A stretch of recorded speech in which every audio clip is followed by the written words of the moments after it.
afternoon, everybody. Just out of curiosity, how many people in this room have heard a presentation on active design before? Just show of hands. So we got a sprinkling. Okay. So hopefully this will be something that's still interesting to you if you've heard it before. I'm going to move through pretty quickly and cover a lot of different information. But before I get started, I just want to give a thank you to Shinny for inviting us to present today, and also to the health department. They're one of our partners that's been really crucial on really bringing active design into fruition. Sarah Wolf and Sean Robin are here if they can raise their hands. So they're great people to talk to about these initiatives as well. So the Center for Active Design, oh, I forgot to, I did such a good job with other people's PowerPoints that I'm like, there we go. Oh, that's fine. Right. The Center for Active Design, we're an independent nonprofit organization that really grew out of work that the city did on active design. And our approach is very multifold. You know, to a large degree, we're trying to kind of be a venue for communicating across disciplines. Really, what we are recognizing is that the built environment has an incredibly significant impact on people's health, and we can get a lot of different characters kind of playing a role in supporting health that way, whether it's designers, developers, health professionals. We're really trying to get as many people involved to make, you know, health a central priority in the design of buildings.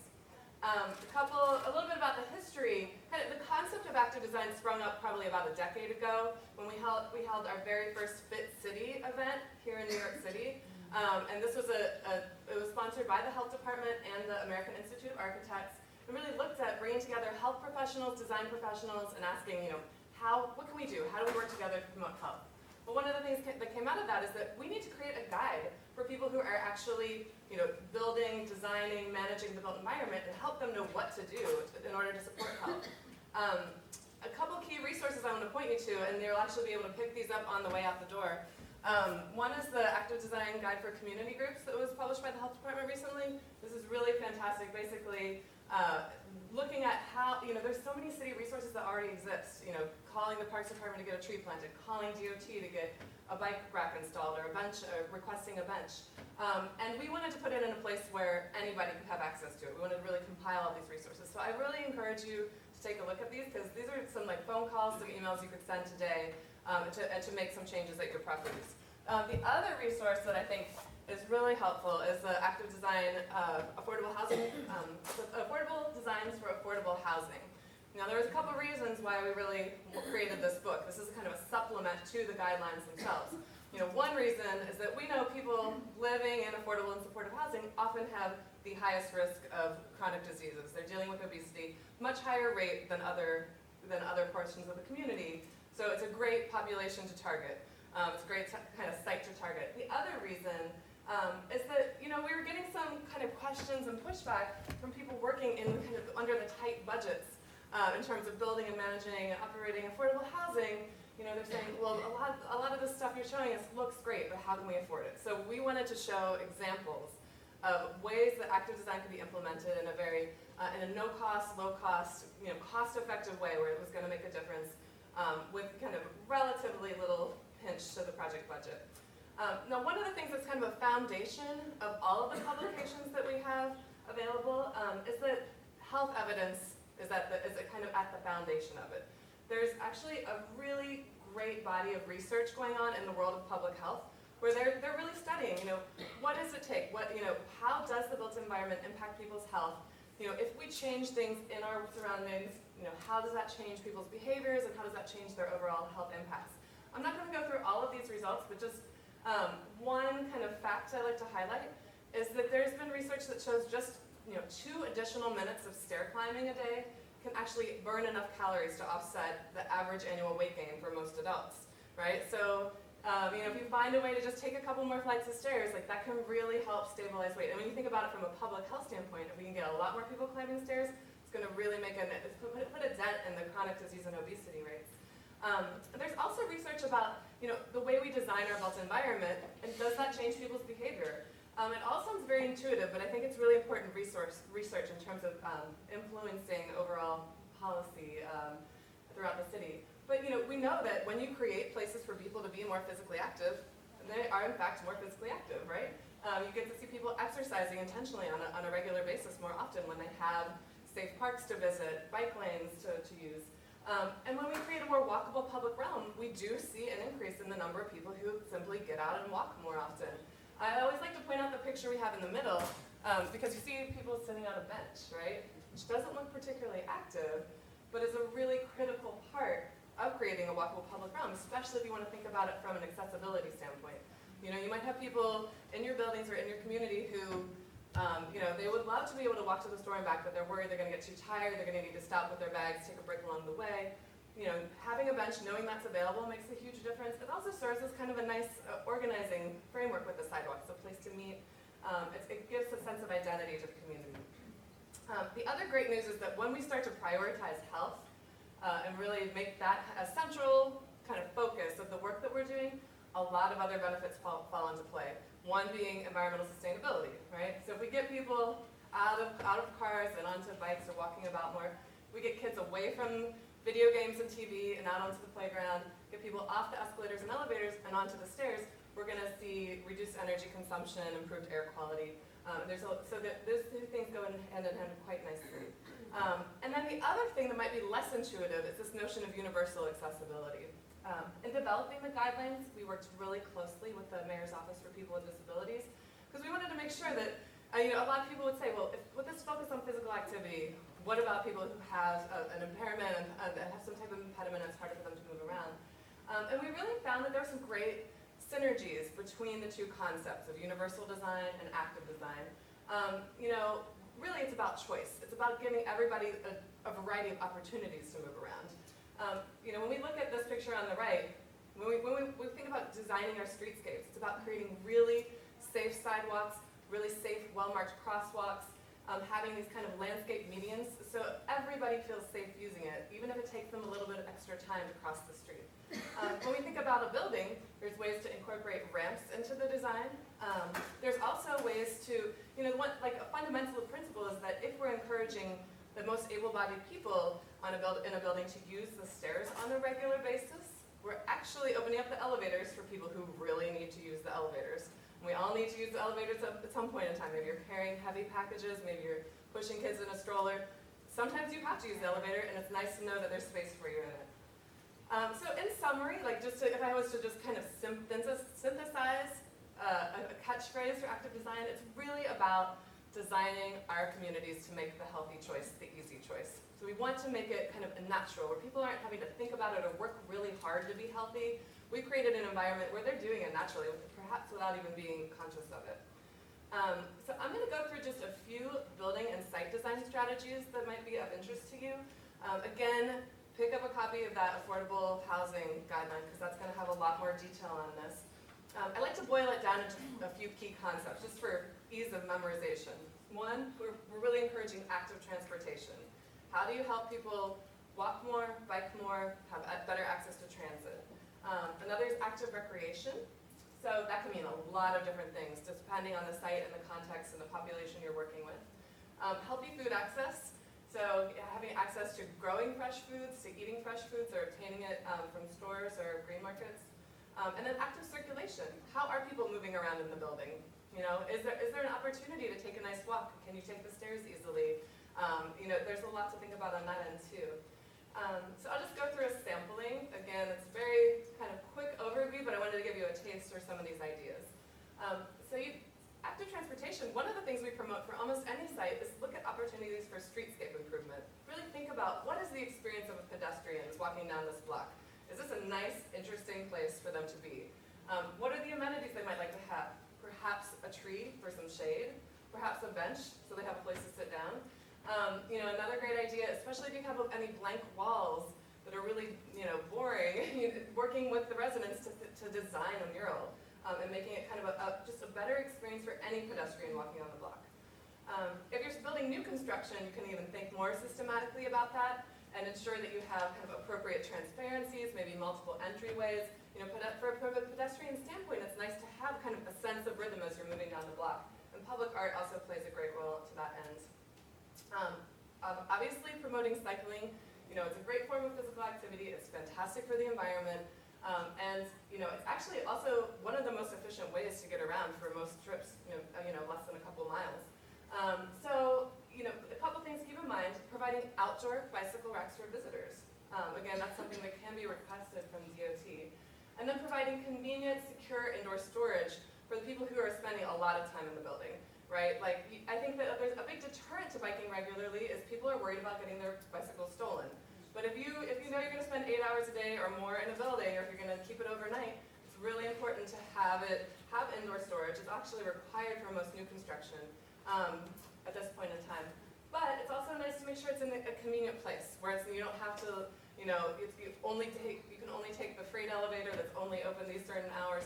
Like, how can you make that as accessible as possible? Recreation space, this is really about kind of being creative and being very responsive to the needs of the people who will be using it, whether it's the visitors, whether it's visitors' family members and friends who might be coming over. And it can range widely depending on the scope of the project. You could have a beautiful community center, but something as simple as painting colorful ground markings say on the blacktop, that's been shown to really change the way that children engage with and play in a space. This is from a school in Queens. And once the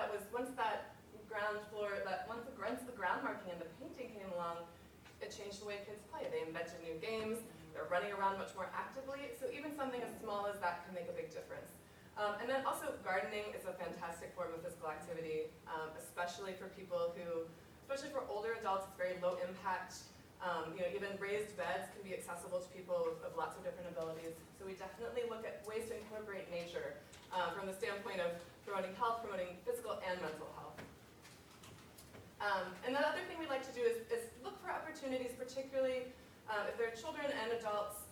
How can you make sure that everybody can kind of play simultaneously? A lot of times you think of a playground, kids are playing outside and the parents are sitting on benches being really kind of passive and just chatting.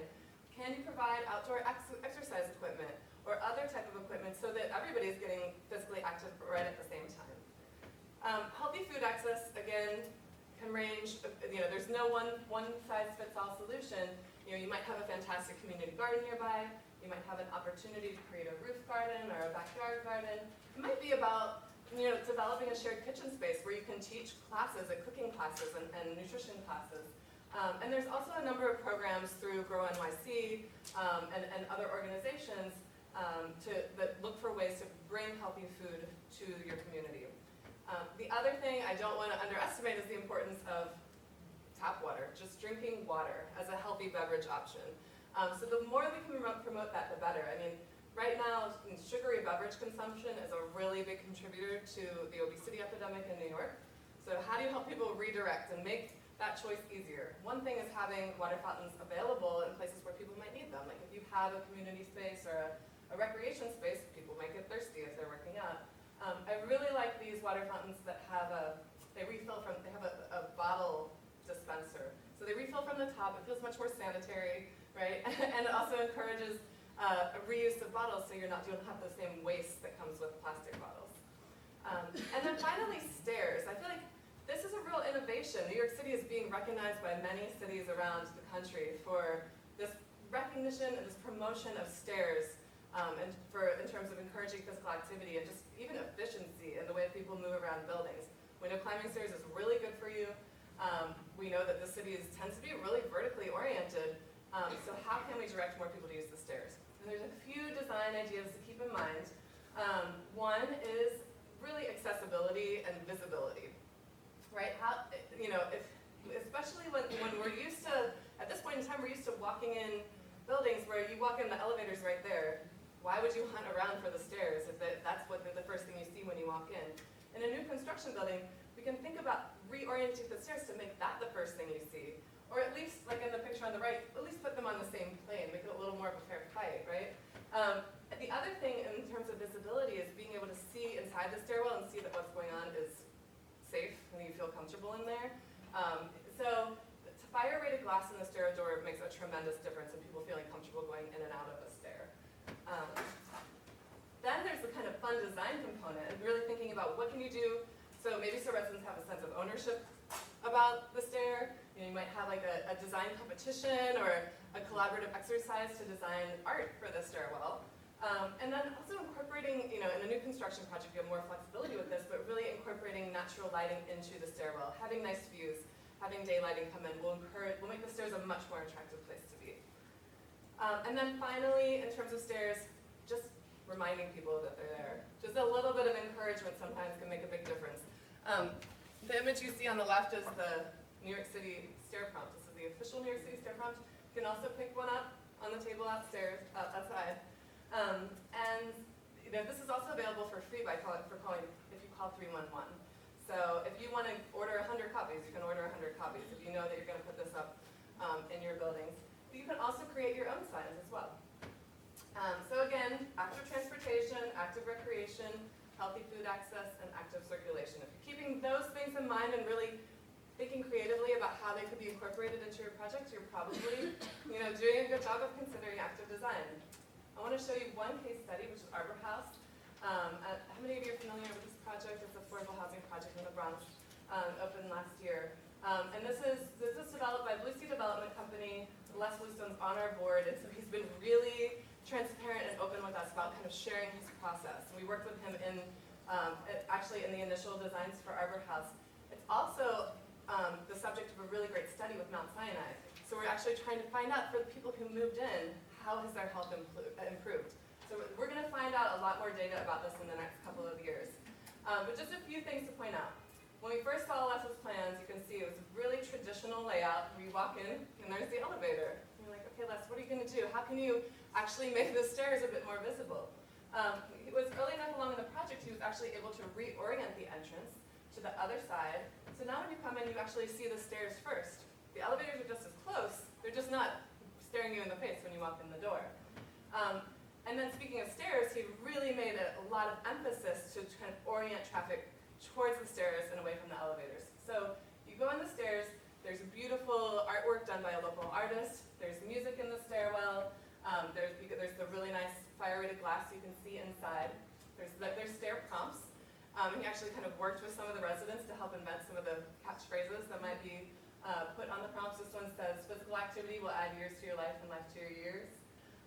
Another one is like, if your dog is fat, you might need some more exercise or something like that. So they got creative about it, and they kind of designed their own slogans to help encourage more stair use. The elevator, on the other hand, got no music, no art, and he actually slowed the closing of the doors. So if you're only going a couple of flights, why not just take the stairs?